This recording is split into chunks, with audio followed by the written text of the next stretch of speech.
I did it!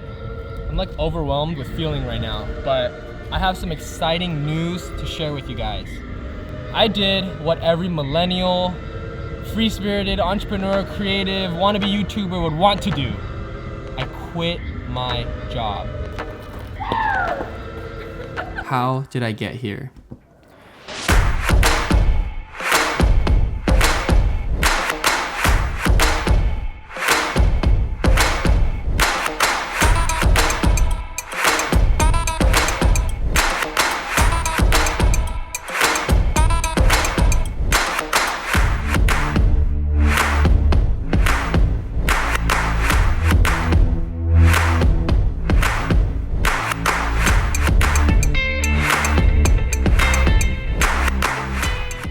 In this video, I want to share with you guys my story, the different aspects and career choices that I made to lead up to this point, and how my creative journey really began. I'm not really making this to boast or brag about all the things that I've done, but it's more so for me to share my story and how every single little aspect of life can lead up to something bigger. So first things first, where it all began. High school is when I really started to start my creative journey. My very first camera was a Canon Rebel T3i, believe it or not. Shout out to Costco, because you know Costco got those bundle deals on the DSLRs. I shot on an 18-55 kit lens for pretty much a year and a half, 2 years in high school. Now in high school, one of the main things that I learned was trying new things.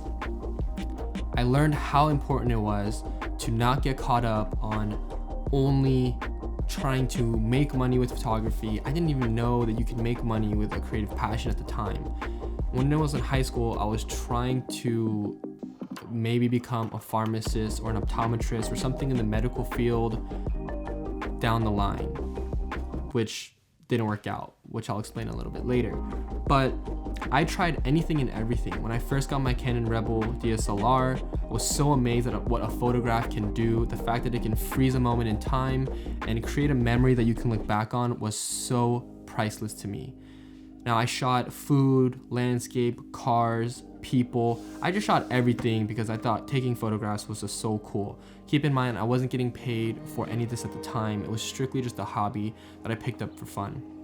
Now, fast forward to about my junior year in high school, I started taking portrait photography more seriously. I really enjoyed taking photos of people. I thought it was a good way to connect and a good way to make people feel good about themselves, which is why I loved portrait photography. Now, a lot of my friends were starting to ask, dude, do you do senior photos? And I said, you mean like pay me money for photography? Now, this was my first exposure to making money with photography or anything creative. So I think the first senior portrait session I charged like $50, and it wasn't a lot of money, but it was my first exposure to a business side of content creation. This is also around the time when I made my first logo, my first business name that I called myself, which was Edward Lee Photography.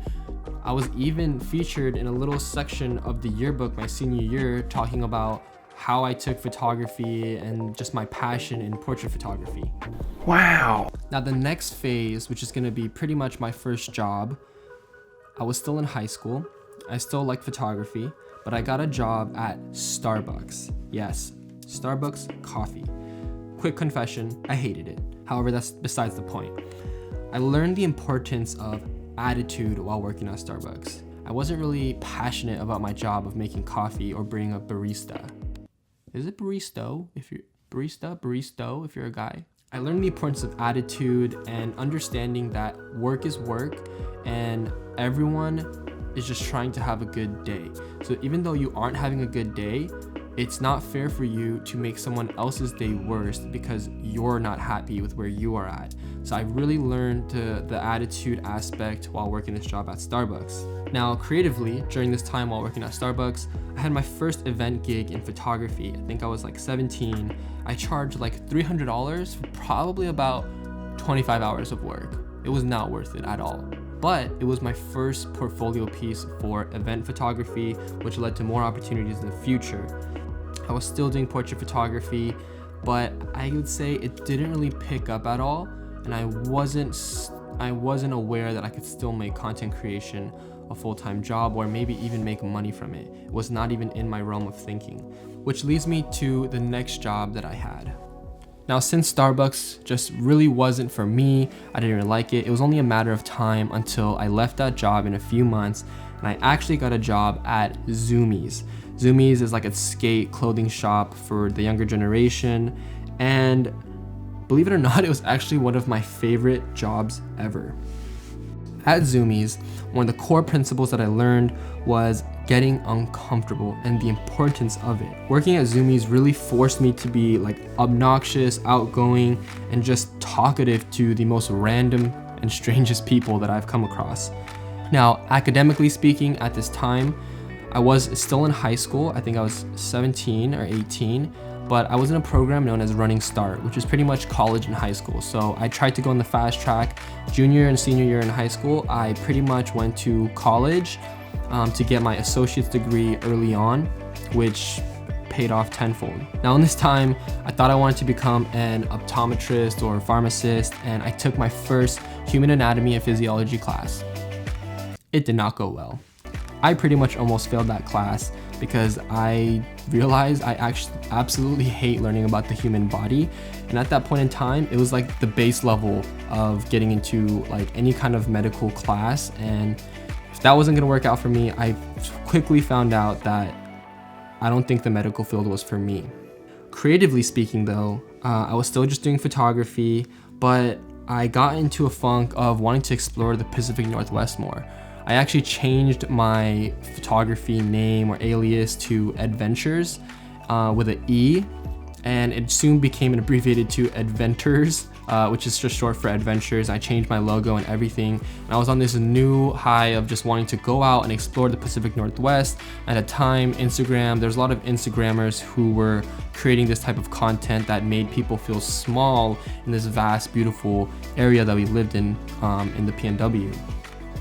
This was a big phase for me, and I wanted to always go out and create content, but it wasn't necessarily always paid work. So although I was actually going out to create this cool content out in nature, I wasn't getting paid. I kind of had a little bit of a mental breakdown during this phase of my life because medical field wasn't working out for me. I knew that that's not where my passion lied, but also photography wasn't really paying any bills. It wasn't paying anything out.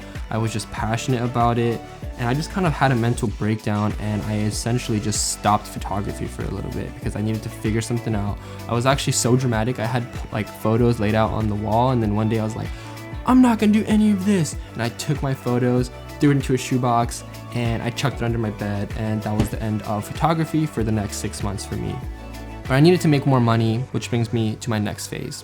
My next career during this time was actually at Nordstrom's. I quit Zumiez, got a job at Nordstrom's, and I would say this was kind of a big accomplishment for me because this was my first real adult professional job, which I quickly learned that it wasn't that big of a deal, and the people that shop at Nordstrom are just like kind of bougie, and yeah, it's just sometimes not the best clientele. But while working at Nordstrom's, I learned the importance of professionalism, dressing for success, and how big of a role that plays. You know, even today in my own freelance business, I realized how important it was to instill those professionalism type qualities in me at an early age, and I'm super grateful for that. So that job went on for almost 2 years. Academically speaking, at this time, I graduated college with my associates at Highline. I also graduated high school at the same time, and I moved into a program at a local college for marketing and entrepreneurship.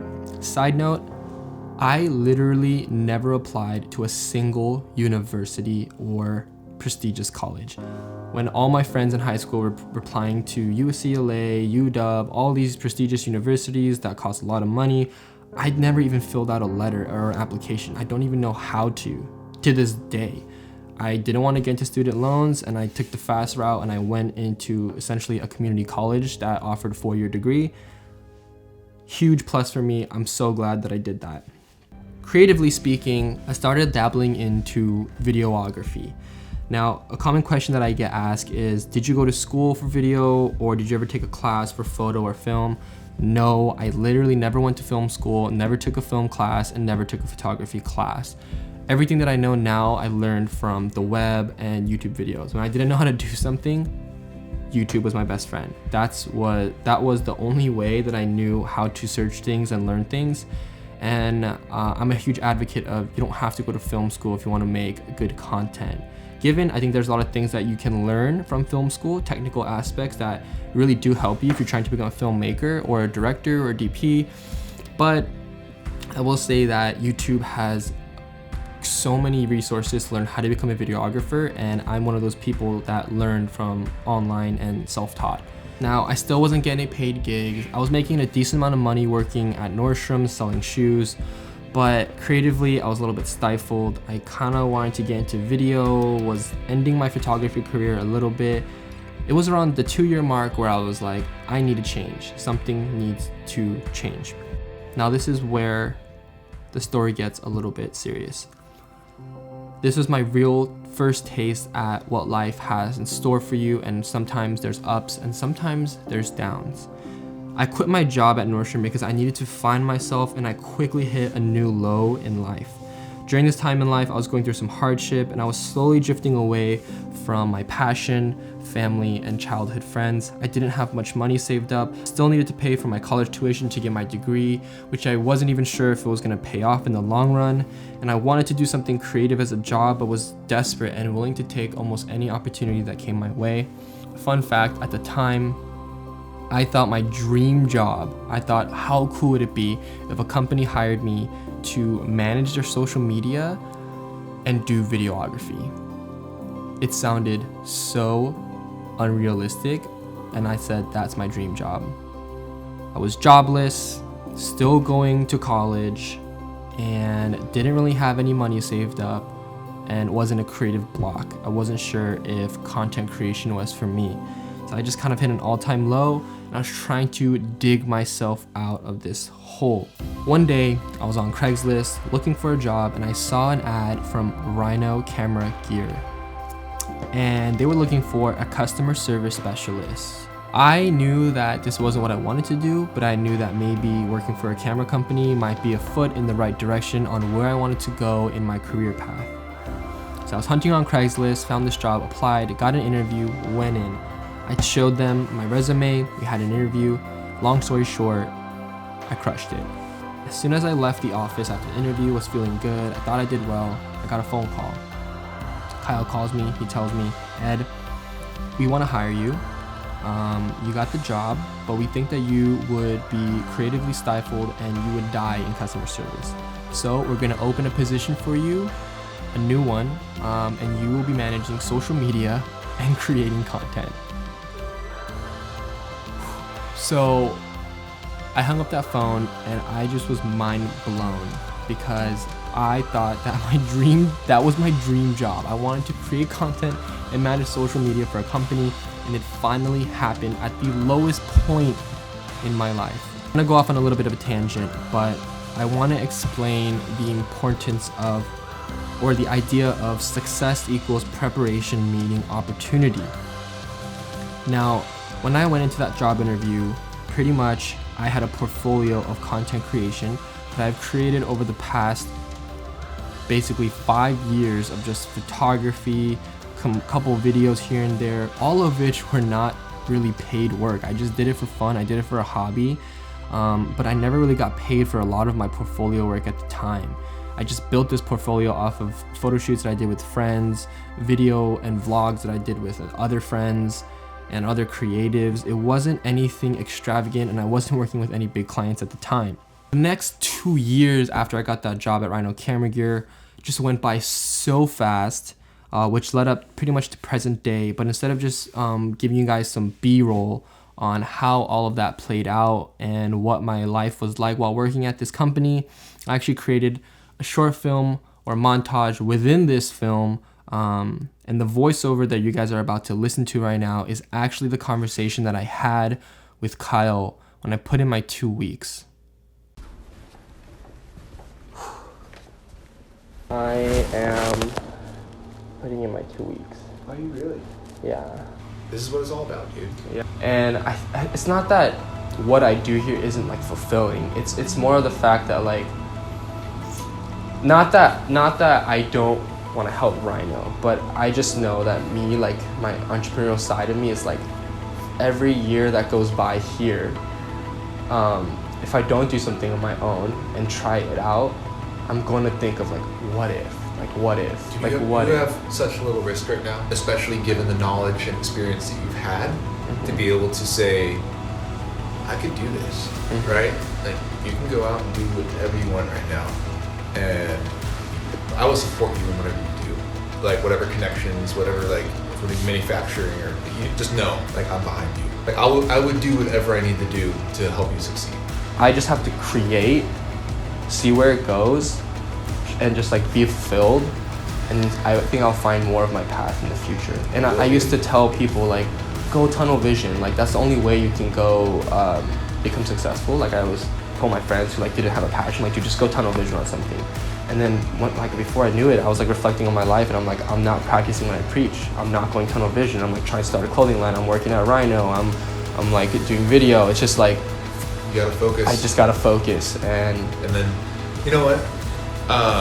One of the best pieces of advice somebody gave me was my old State Farm agent who's having for insurance, Mark Mullins. He's right downtown Puyallup. He's been there for like 30 years.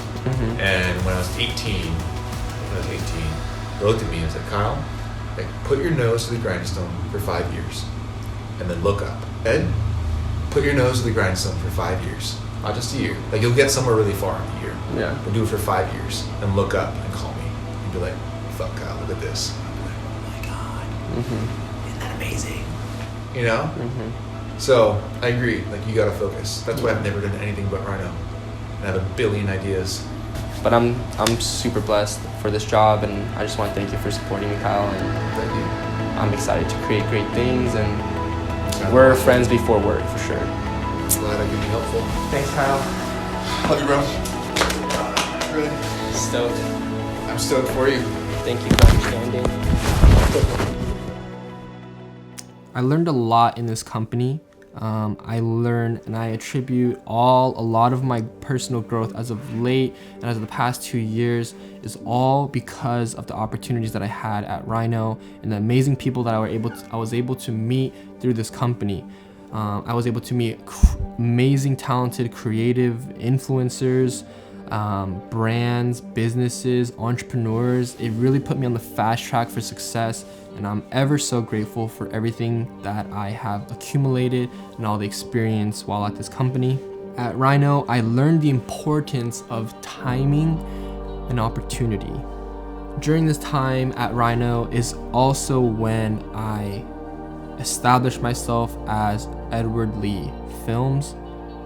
I wanted to become more of a business. I wanted to take freelancing, YouTube, and social media just a little more seriously for my personal brand. Long story short, I got to a point where I felt stuck. I knew I wanted to create content for myself. I wanted to bring value to everyone, such as you guys, even if I didn't have a big audience. But working a full-time job and also trying to pursue your creative passions can be a huge blocker. Obviously, there's responsibilities that need to be had, bills to be paid, so I couldn't just wrap up my stuff and go on a free-spirited thing, which is why I wanted to create this story, because I want to explain the back end and thought process of how I led up to this point. Rhino was a crazy rush. I love that job. I love the people that I work with, but now it has led up to present day, which is me quitting my job, taking all of the life lessons that I've learned and trying to just go for it. Full send into my own career. Now I'm gonna get this mic a little bit closer, and this is my outro to the film, and I want to give you guys a little bit of explanation on present day. You might be wondering why I would quit such an awesome job that still had so much room for growth opportunity. Trust me, it was not easy, and I don't know how to explain it, but I just have this like burning passion inside that I need to seek out. It's like a itch that just needs the creative itch that I need to reach and get it out of my system. I'm not sure if it's going to be something that happens forever or if it's something that will put me back into a place of working a job for someone. I want to make meaningful videos. I want to make content that inspires. I want to share my story, not to brag, but to inspire other people to go out and create for themselves as well. A few life updates that ties into this film and everything that's happening currently in my life. I'm going to be starting 2 new series of content on YouTube that will help hopefully other people feel inspired, but also will lead for me to making consistent content. The first thing is a new series that I'm calling Making the Jump. This is going to be a kind of raw, not too polished vlog / talking series of videos about me explaining the thought process and the life events that happen in order for me to quit my job and make this going from full-time to full-time freelancing. A big reason why I wanted to make this series as well was because while I was working my job, I saw so many creative people just make films. It's them jumping off cliffs, traveling around the world, telling their parents they're quitting their job, and then at that very end of it, after all these crazy cinematic sequences, they're just like, so go chase your dreams. And I'm just like, how did you get there? What did you do? Can you explain a little bit of how you got there? And that kind of frustrated me, and I don't want to do that because it was a journey. There's so many things that happen in order to lead up to you quitting your job that people don't talk about, and I want to kind of be that voice in my videos where there's some not glamorous sides, there's some glamorous sides. Don't get me wrong, there will be travel videos, there will be, awesome cinematic sequences, but there's much more to that leads an individual up to chasing their passions. So that's why Making the Jump is going to be very special to me and hopefully helps you guys.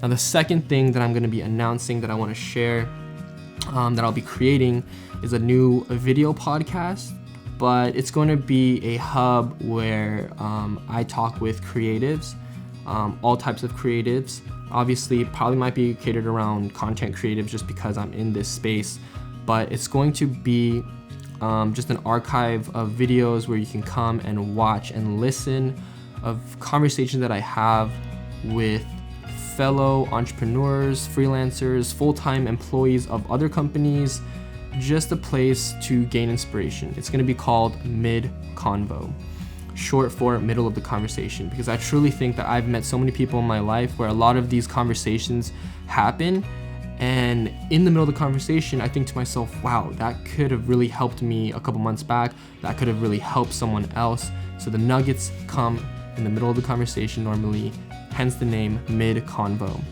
I want to have conversations with even small creators because it doesn't matter if you have 5 subscribers, it doesn't matter if you have 5 million subscribers. Content is content, and if you're pushing out content, you're doing great things regardless of your size or your audience. So in this podcast, I want to feature even the smallest creatives, maybe some big ones as well, but also I want to pick the brains of people who are just creating, no matter the social clout or the size of their influence. I'm really excited for all the things in store with me quitting my job and going full-time into content. Thank you for watching this video all the way to the end. It was kind of a deep one. Hopefully this was inspiring or helpful for if you're watching this. Follow along on this journey on how I create something from nothing. And if you haven't already, subscribe to the channel. You won't regret it. And I'll see you guys in the next video.